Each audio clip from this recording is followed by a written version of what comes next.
Leadsichthys conviviumbrosia is probably the largest fish in the waters around the island. Its meat is also extremely succulent, a surprise given its size. It is often traded with the same value as prime meat and colloquially called prime fish. Of course, not all Leadsichthys meat is this high quality, but most of it is. While the demand for Leadsichthys meat is high, the fish is notoriously difficult to track and hunt. Between its large size, powerful attacks, incredible speed when it turns to flee, and humankind's general ineptitude on open water, actually killing a Leadsichthys is one of the island's more difficult tasks.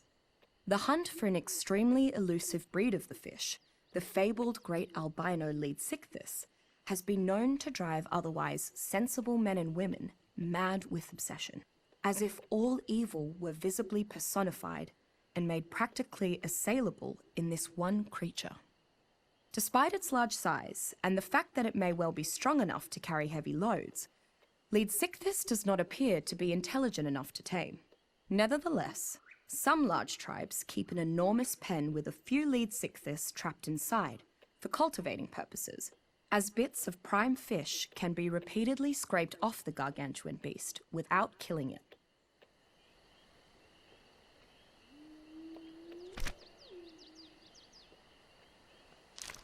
Leadsichthys conviviumbrosia is probably the largest fish in the waters around the island. Its meat is also extremely succulent, a surprise given its size. It is often traded with the same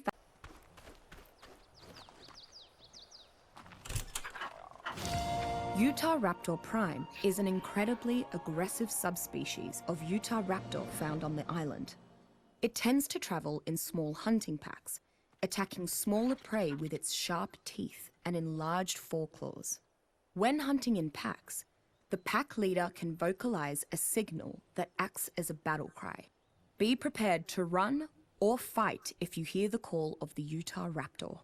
The pack will repeat the calls and attack with much greater intensity.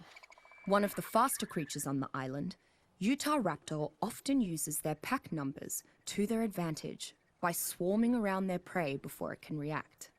The large curved talon on the second toe of this subspecies seems particularly suited for dealing significant damage.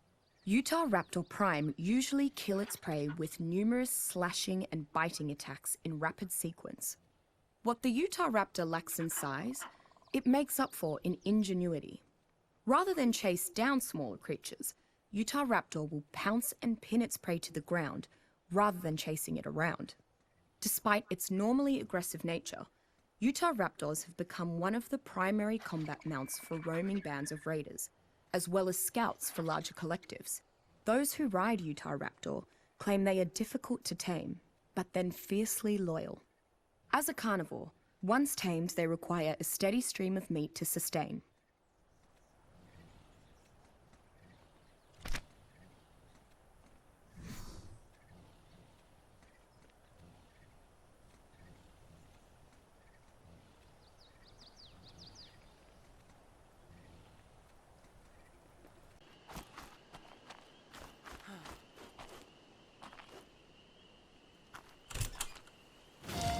Parasaurolophus amphibio has one of the more interesting adaptations of any creature I've seen on the island. Like all parasaur, it has a signature crest on its head. Very docile at first, I've been able to approach the creature without disturbing it.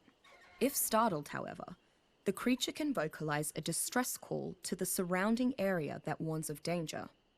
Parasaurolophus appears to be low on the food chain and is hunted by everything, creatures and humans alike, which explains its skittish nature.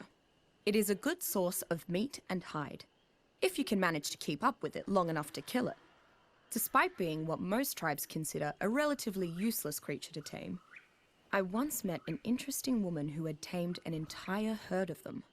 She informed me that many overlooked the creature's potential. She even graciously gifted me a fancy saddle to put on my own Parasaurolophus one day.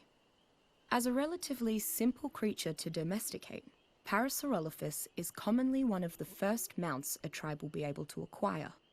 Its ability to run relatively fast for lengthy intervals makes it a solid mode of medium-range transportation, though it has almost no ability to defend itself or its rider in a traditional sense.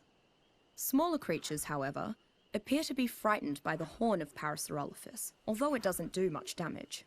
It also has decent weight-bearing capabilities, which could prove useful for nomadic tribes as they work to establish a presence on the island.